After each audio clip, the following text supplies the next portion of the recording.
Bonjour et bienvenue dans cette vidéo. Aujourd'hui on s'attaque à un gros cliché de la culture japonaise, les hikikomori. Clairement ce phénomène a déchaîné la passion des médias français. On a eu Effet Papillon, RT France, France Slash, Toute une Histoire, Combini, France 24, Brut Europe 1, bref, c'est un gros sujet quand on parle de Japon en France, et cette fois c'est à moi de le traiter. Qu'est-ce qu'un hikikomori? Et juste avant que la vidéo ne commence, la sponsor manga, et c'est la dernière sponsor de l'année. Merci à vous d'accepter si bien ça, et je pense que pour 2021, il y en aura un petit peu moins. Bref. Fnac. Wakoku, pays sauvage et insulaire de l'Est. Soka est une province acculée et en proie à la guerre par le terrible royaume de Tenlo. Vous avez compris, on est dans une ambiance médiévale asiatique avec des monstres dans le royaume et c'est toute une guerre de royaume qui va se livrer à nous. Et le moins qu'on puisse dire, c'est que c'est la guerre. Il y a du sang et des trucs qui volent. Des membres qui volent. Alors on n'est clairement pas dans le summum du réalisme pour la bataille, mais justement ça allège en fait le dessin et ça permet de mieux suivre l'action. Et c'est d'ailleurs une des rares fois où je pouvais vraiment lire toutes les actions d'une scène de bataille, parce qu'il y a vraiment énormément de plans à faire. Et là j'arrivais à comprendre, tu vois la tête qui vole, oui elle tombe bien là, j'avais compris, tout à fait. En gros, tu l'as compris, on suit facilement l'action et la tension est forte. Dans ce cadre, on va suivre l'histoire de Hinawa qui s'entraîne avec 4 de ses camarades à devenir plus forts. Son rêve est très louable, c'est de ne plus jamais manquer de rien, ni pour elle, ni pour ses proches. Mais pour obtenir tout ça, il lui faut un statut. Et comment obtenir un statut quand on est de la société basse? Eh bien, il faut prouver sa valeur à la guerre. Par exemple, en décapitant un général et en récupérant sa tête. Blue Eye Sword, c'est un spin-off qui se déroule après l'histoire de Red Eye Sword, mais vous inquiétez pas, il peut complètement se lire indépendamment du reste. Il se déroule dans un tout autre continent et le seul personnage qu'on retrouve, c'est le personnage de Akame. Et juste le cliffhanger à la fin du tome 1 est horrible. C'est comme si je te disais, Hinawa refait face à la personne qui a oxy sa mère, quand soudain... Hikikomori, avant de désigner une personne, ça désigne surtout un état psychique. Un état de renfermement sur soi pour se tenir à l'écart de la société et de ses obligations. En traduction littérale depuis le japonais, en fait, ça donnerait quelque chose comme se renfermer, et il y a quelque chose, une idée de tirer quand même, se retirer de quelque chose. Ici, on le comprend bien, c'est se retirer du monde extérieur. Mais attention, il ne faut pas tout confondre non plus, aimer rester dans sa chambre et ne pas sortir du tout, ça ne fait pas de toi un hikikomori. Quand on était tous en confinement, non, on ne s'est pas tous transformés d'un coup en hikikomori. Même si d'un point de vue extérieur ça peut sembler vraiment très similaire, je veux que vous compreniez que avant tout ça se passe dans la tête. Pour ce qui est d'une définition claire et nette, il y en a une, mais on va revenir dessus aussi. Point numéro 1, ces personnes vivent enfermées chez elles depuis plus de 6 mois sans avoir de contact avec des personnes extérieures à leur famille. Numéro 2, ce sont des personnes qui ne travaillent pas et qui ne font pas d'études. Et numéro 3, elles ne sont pas atteintes de maladies mentales. Mais justement, c'est pas si clair que ça et chacun de ces points peut être discuté. On va commencer par le premier. Si on considère une personne qui sort pour aller au combini pour acheter son repas du soir, si elle ne fait que ça comme sortie, je peux considérer cette personne comme un hikikomori. Mais selon la définition, non. Pourtant, vous l'avez bien vu, selon la définition, il faut un isolement strict, à l'exception voilà des membres familiaux. Et là, vous allez me demander, il faut bien qu'ils achètent à manger un moment, non, enfin pour voilà se nourrir. Eh bien, c'est soit un membre de leur famille qui leur apporte, soit ils se font tout simplement livrer. On va attaquer le deuxième point qui est il ne faut pas travailler ou faire des études. Et pareil, avec l'avènement du télétravail, eh bien on peut très bien être un hikikomori qui ne sort jamais et qui pourtant a un travail. Good morning everyone. Par exemple, dans cette vidéo, on voit bien que ce monsieur considéré comme hikikomori depuis déjà 10 ans a développé pendant 3 ans un jeu vidéo plutôt sympa d'ailleurs. Donc voilà, encore une fois, point numéro 2.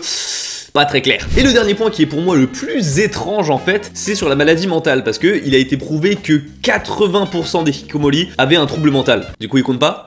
Du coup, je comprends pas. En effet, le trouble psychique est une des raisons principales à l'apparition de ce phénomène-là, donc du coup, la définition se contredit un peu elle-même. Et vous allez me demander, mais pourquoi cette définition est aussi bizarre? C'est-à-dire que vraiment, il y a des trucs qui rentrent dans les cases, mais en même temps pas vraiment. C'est flou. Et bien en fait, personnellement, je pense que c'est pour réduire les effectifs au maximum des personnes considérées comme étant hikikomori. Parce qu'en effet, c'est pas juste un phénomène voilà de société rapidement comme ça, c'est vraiment quelque chose qui est acté et qui est, comment on pourrait dire, vérifié par le gouvernement. En plus, il date pas d'hier, clairement, ce phénomène. Enfin, ça a commencé à être vu dans les années 90, ça devait exister depuis déjà bien avant ça, et voilà, ça s'est pas du tout arrêté jusqu'à aujourd'hui.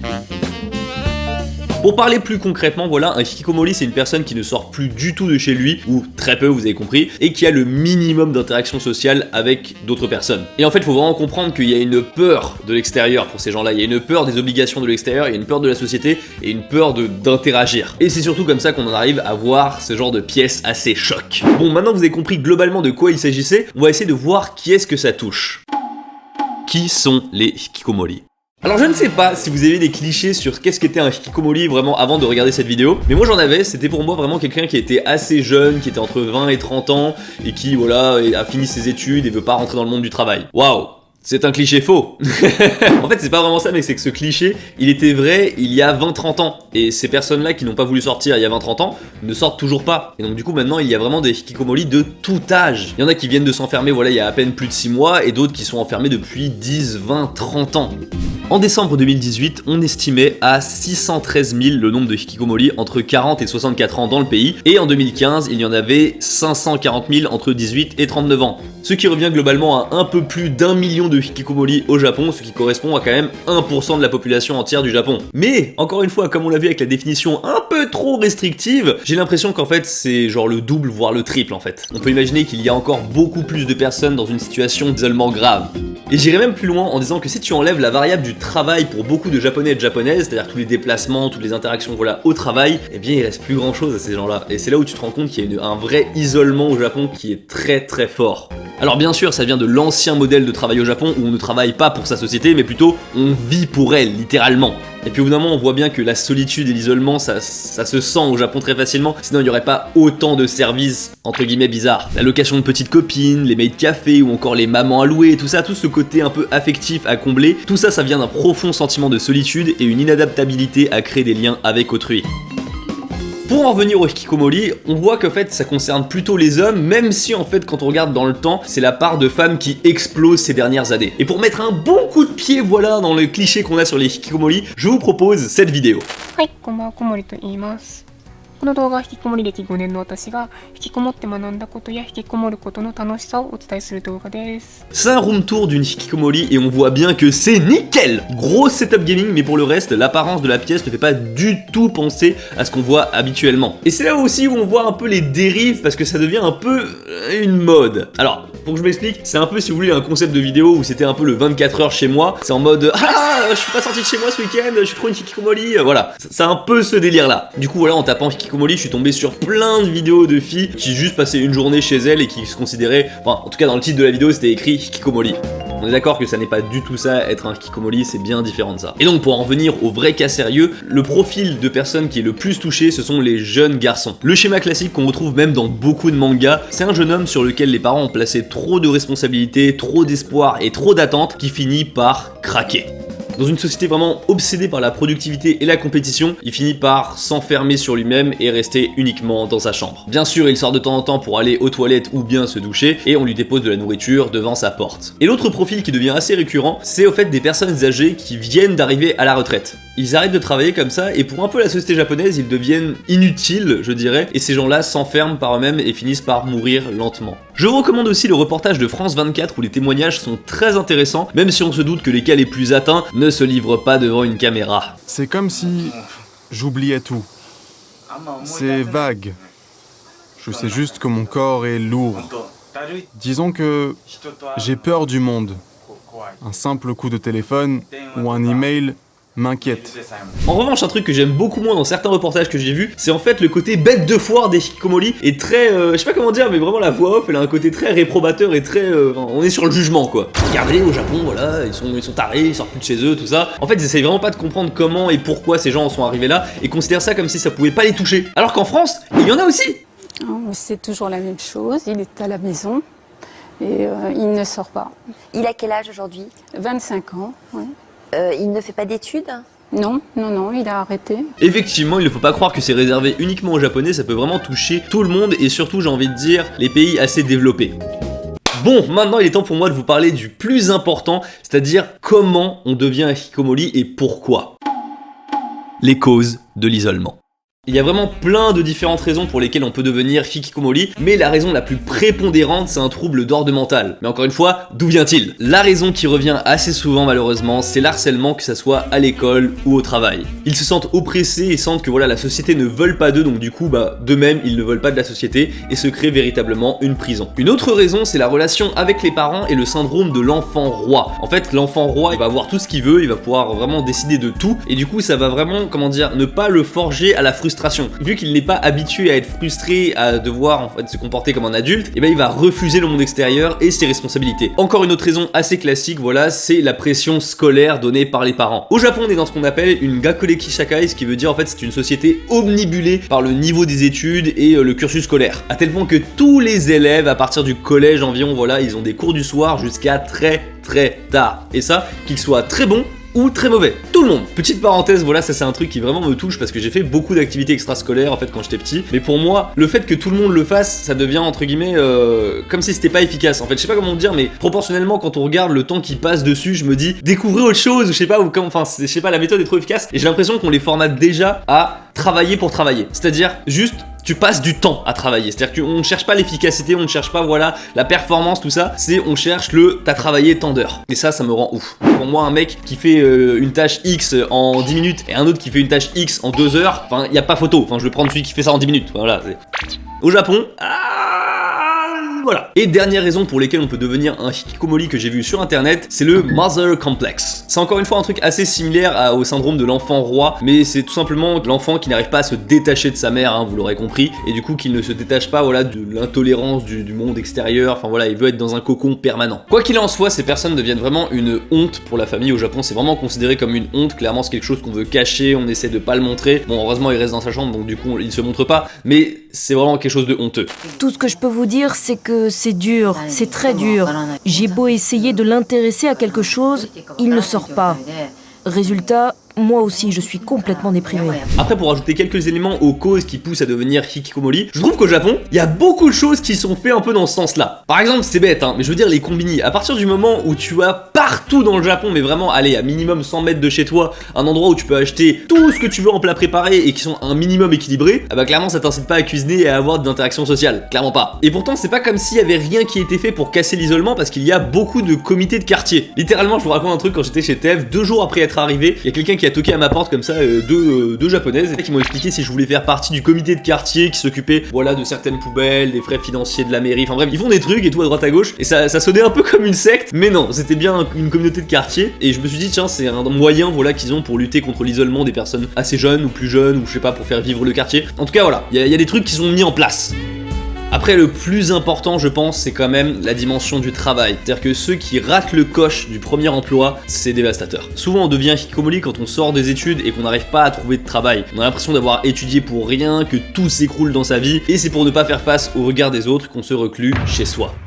On a déjà bien vu ensemble hein, que le fait que la société japonaise c'est une sorte de gros moule et si tu rentres pas dedans bah c'est... je dégage. Alors à chaque fois je dois mettre des exceptions parce que bien sûr il y a de l'émancipation, voilà ça change, c'est devenu de plus en plus individualiste, mais il y a quand même un côté communautaire qui est quand même très présent au Japon. Il faut faire comme tout le monde et si tu en es pas capable, tu dois sortir. Je caricature bien sûr encore une fois, mais toutes les personnes qui ont travaillé dans des grosses boîtes japonaises voient très bien de quoi je veux parler sur le tu dois faire comme tout le monde. Conséquences des hikikomori. Les hikikomori, c'est un gros problème pour le Japon parce que c'est quand même une bonne partie de la population qui ne produit rien et qui ne travaille pas. Les parents se retrouvent désemparés, ils ne savent pas comment agir, est-ce qu'il faut attendre, est-ce qu'il faut le bousculer? Et bien que ça soit un problème, en vérité, les hikikomori, ça crée aussi de l'emploi parce que c'est un marché assez juteux. Pour venir en aide à ces reclus volontaires, un nouveau métier a fait son apparition. Consultant en hikikomori. Surtout quand on comprend que les familles des hikikomori subvenaient à leurs besoins et donc qu'ils étaient assez fortunés, eh bien, il est temps d'aller chercher ce pognon. Effectivement, il existe des consultants et des spécialistes pour faire sortir les grands ados voilà, de leur chambre. Et si vous voulez tout savoir, voilà, ces interventions pour les faire sortir coûtent la modique somme de 1000 balles. En même temps, j'ai envie de te dire que si la famille est complètement désemparée, c'est pas cher payé. Alors je veux dire, il y a un moment, c'est pas cher payé, je trouve. Dans la vidéo que je vous ai montré, il parle de Masayuki Hirooka qui a ouvert plusieurs établissements pour réhabiliter les anciens hikikomori. On leur apprend là-bas à communiquer et à s'occuper d'eux-mêmes, par exemple en faisant la cuisine, en arrêtant d'acheter des trucs tout préparés. Et en fait, le profil de ce monsieur est très intéressant parce qu'il a une jeunesse extrêmement compliquée. Il a été harcelé étant plus jeune, en plus il avait maladie au pied, enfin bref, il marchait pas très bien. Après, il est devenu délinquant, carrément il est devenu délinquant, il faisait du vandalisme et tout à droite à gauche, et donc il a subi un programme de réhabilitation en Nouvelle-Zélande. Et c'est à partir de ça qu'il a voulu aider d'autres personnes un peu dans sa situation. Et en même temps, j'ai envie de dire, il a aucune formation, aucun diplôme, tout ça, mais ses résultats parlent pour lui. Je veux dire, c'est ça sa crédibilité, c'est qu'il a 100% de réussite. Alors on pourrait voir cet homme un peu comme le Messie, voilà, l'homme qui sort les personnes de chez eux. Mais les méthodes sont un peu discutables. En effet, il est très critiqué par d'autres professionnels parce que ses méthodes sont un peu trop chocs et il va même jusqu'à défoncer la porte certaines fois.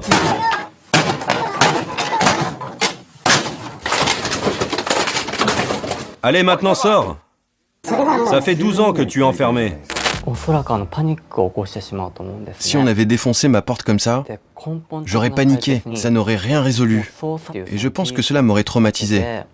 Et d'ailleurs, je tiens à préciser que cette fois-ci où il a défoncé la porte, eh bien c'était pour une émission télévisée, et il y a pas mal d'émissions télévisées. Il y a un côté un peu malsain quand même dans ces émissions télé, mais ça existe. Donc voilà, tout ça pour dire que ce qu'il utilise c'est un peu la méthode forte, et il existe des méthodes plus douces qui sont plus favorisées et plus conseillées par les spécialistes, même si concrètement je pense que il faut savoir choisir laquelle utiliser. Dans certains cas la méthode forte est à proscrire, et dans d'autres la méthode douce peut s'avérer longue et inutile. Voilà, comme d'habitude, il faut savoir laquelle utiliser pour quel patient. Oui, parce qu'on parle vraiment de patients à ce niveau-là, enfin ils vont dans des cliniques et tout, on parle de patients. Je remarque aussi que de nombreux groupes de parole se mettent en place pour les hikikomori et aussi par les hikikomori, tout du moins ceux qui l'ont été à un moment. Je n'aime pas les endroits où il y a beaucoup de gens. Mais ici, on se connaît et on ne se juge pas. On peut se tenir comme on veut, on n'est pas obligé d'être bien assis.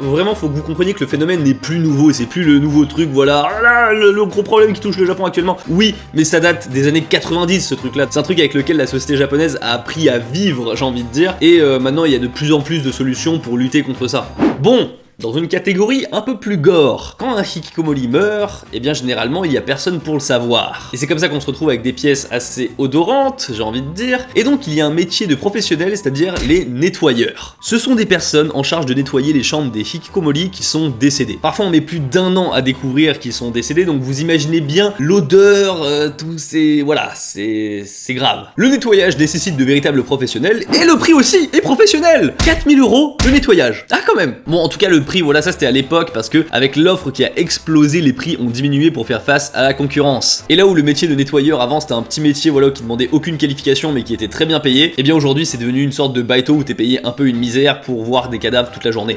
Et en parlant de cadavres, la majeure partie des hikikomori sont paisibles, mais comme dans tout groupe d'individus, il y a des exceptions. Nous sommes le 16 décembre 2019 au tribunal de Tokyo. L'ex-vice-ministre de l'agriculture japonais Kumazawa Hideaki est condamné pour le meurtre de son fils. Le drame est terrible, mais reconstituons un peu les faits. Et je vous préviens, quand vous voyez ces lumières, vous savez déjà que ça va être un peu sombre, mais là je dois vous prévenir que c'est un cran au-dessus. Hikikomori Jiken. 1990. Nous sommes dans la préfecture de Tokyo et le haut fonctionnaire Kumazawa Hideaki rentre chez lui tranquillement. La demeure est très agréable de l'extérieur et à l'intérieur, sa femme, sa fille et son fils l'attendent. Le fils à ce moment-là est fraîchement diplômé et recherche un travail dans l'animation. Bien qu'il ne récolte que des entretiens d'embauche infructueux, il décide quand même de quitter le domicile familial. Il s'installe dans un appartement dans un autre quartier de Tokyo aux frais de son père. Mais les semaines passent et au bout d'un moment, le père se rend compte que la relation avec son fils se dégrade. Mais il tente quand même tant bien que mal de maintenir le peu de contact qu'ils ont. Une fois par mois, je lui apportais des médicaments, de l'argent pour vivre, faire le ménage et jeter les poubelles de son appartement. J'essayais de maintenir une communication en mangeant avec lui dans un restaurant familial. Pourtant, rien n'y fait, la situation empire au fur et à mesure que les mois de chômage passent. C'est alors que Hideaki, voyant son fils sombrer dans l'isolement, va décider de jouer de ses relations pour trouver un travail, en imaginant que ça le ferait sortir de chez lui pour son plus grand bien. C'est un travail dans une clinique, mais le fils au comportement, disons, différent, pose de gros problèmes pour le reste du personnel. Le fils Eiichiro critique ouvertement son supérieur sur son blog et son père, en apprenant ça, est obligé de le faire démissionner pour ne pas plus perdre la face. Mais le fils ne va pas s'arrêter à quelques critiques. Il va saisir un couteau. Il décide d'agir en prenant un couteau de sa cuisine pour aller poignarder son ancien supérieur et son père, en apprenant la nouvelle encore une fois, arrive de justesse à l'en dissuader. Il le convainc de rester chez lui pour ne pas commettre l'irréparable. Mais ce jour-là, malheureusement, un point de non-retour a été franchi dans la relation père-fils. Le père, conscient maintenant que Eiichiro ne peut pas travailler et n'est pas adapté pour le travail, décide de le nourrir et de le loger à ses frais pendant 30 ans. Mai 2019. Entre temps, il est vrai, je ne vous ai pas encore parlé de la fille de Hideaki. Dans des circonstances tragiques, voyant toutes ses offres de mariage refusées à cause de son frère, elle décide de se donner la mort. Je n'ai pas réussi à avoir beaucoup plus d'informations sur la fille, mais il est vraiment dit explicitement que c'est à cause de son frère et du comportement de ce dernier que les mariages ont échoué. Après cet événement tragique, forcément la mère, qui est donc la femme de Hideaki, tombe dans une profonde dépression. Vous commencez à comprendre maintenant que Eiichiro est un véritable poison pour sa propre famille. Lui qui ne se doute de rien, qui vit tranquillement auprès de son père en jouant toute la journée à des jeux vidéo. Pourtant, après une retraite plus que méritée, Hideaki est dans l'obligation de rapatrier son fils chez lui car il ne peut plus continuer à assurer ses dépenses. Eiichiro est donc contraint de revenir au domicile familial. Mais on s'imagine bien que la cohabitation ne va pas être évidente. Effectivement, les altercations ne vont pas attendre parce que dès le second jour, lorsque le père Hideaki donne un ordre à son fils d'aller jeter les poubelles, ce dernier, complètement fou de rage, va le saisir par les cheveux et le mettre sur la table du salon. Le père, complètement déboussolé, parvient à lui échapper de toute justesse, mais non sans subir un lourd traumatisme. Il m'a coincé contre la porte et il m'a frappé contre le mur en hurlant « Je vais te tuer, je vais te tuer ». 28 mai 2019. On se retrouve cette fois-ci dans la ville de Kawasaki pour une autre affaire. Mais ne vous en faites pas, elle est intimement liée à la nôtre. Le matin à 8 h, un homme, Kiyoshi Matsuda, qui disons se lève du mauvais pied, va décider de faire une attaque au couteau. Une attaque au couteau, pas sur n'importe qui, sur une vingtaine d'écoliers. De cette attaque, avec de nombreux blessés, 2 personnes succomberont à leurs blessures, une fille de 12 ans et un homme de 39 ans qui a tenté de s'interposer. Ce genre de déchaînement de violence, c'est pas rare au Japon, on va dire, mais ça arrive ponctuellement. Et l'auteur de ce crime est un homme de 50 ans, Matsuda, qui est un hikikomori. Le père, voyant cette affaire passer à la télé, ne peut sentir qu'un sentiment d'effroi envers son fils. En effet, le meurtrier et son fils ont des profils plus que similaires, l'âge, le sexe, mais surtout le fait que ce soit tous deux des hikikomori. 4 juin 2019. Ce matin, le père Hideaki va entendre son fils complètement, encore une fois, en rage, mais cette fois dans sa chambre, contre des enfants dans l'école voisine qui font du bruit. À ce moment-là, le père est complètement tourmenté et se souvient encore des phrases prononcées par son fils et se rappelle en même temps l'affaire qui s'est passée il y a moins de 4 jours au Japon. Et c'est comme ça que le père va agir. Il va se diriger calmement dans la cuisine, saisir un couteau et foncer vers son fils à toute allure. Dans sa course, il le frappe en plein dans la poitrine et le fils Eiichiro tombe à la renverse. Le père, en voyant que le premier coup n'a pas été suffisant, va continuer son geste. Le fils va se débattre maladroitement, mais le père va asséner plusieurs coups de couteau dans la poitrine et dans son cou. Les gestes du fils se font de plus en plus lents, jusqu'à devenir inexistants. Le père, traumatisé, réalise enfin son acte, et encore couvert du sang de son propre fils, ne peut s'empêcher à cet instant précis de sentir un profond soulagement. Jugement. Une information assez importante que j'ai préféré ne pas vous révéler tout de suite, c'est que le fils, Eiichiro, était atteint d'une maladie mentale, un trouble du développement intellectuel qui le rendait, comme vous vous en êtes rendu compte, extrêmement instable et impulsif émotionnellement. Et c'est là où on se rend compte que le traitement de ces personnes psychiquement instables, eh bien, est très mauvais au Japon. C'est encore un tabou dans la société japonaise, et juste révéler dans sa famille qu'on en a un est une forme de honte. Finalement, pour ce qui est du jugement, le père a été condamné à 6 ans de prison ferme pour le meurtre de son fils de 44 ans, avec bien sûr des circonstances atténuantes. Je passe mes journées à réfléchir et à me repentir. Je suis pleinement conscient de la gravité de mon crime. Mon plus grand devoir est de payer pour mes actes. Je prie pour mon fils tous les jours et je continuerai pour qu'il puisse reposer en paix dans l'autre monde.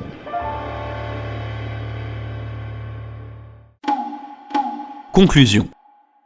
En conclusion, les hikikomori, ça a beau être un cliché lorsqu'on parle du Japon, c'est vrai. Je veux dire, c'est qu'un cliché qui est vrai, si vous voulez, ça existe, ça touche toutes les personnes, ça touche tous les âges, tous les sexes, voilà, c'est vraiment, ça concerne tout le monde. Ce sont dit vulgairement, voilà, les rebuts de la société japonaise qui ont refusé la société et que la société refuse.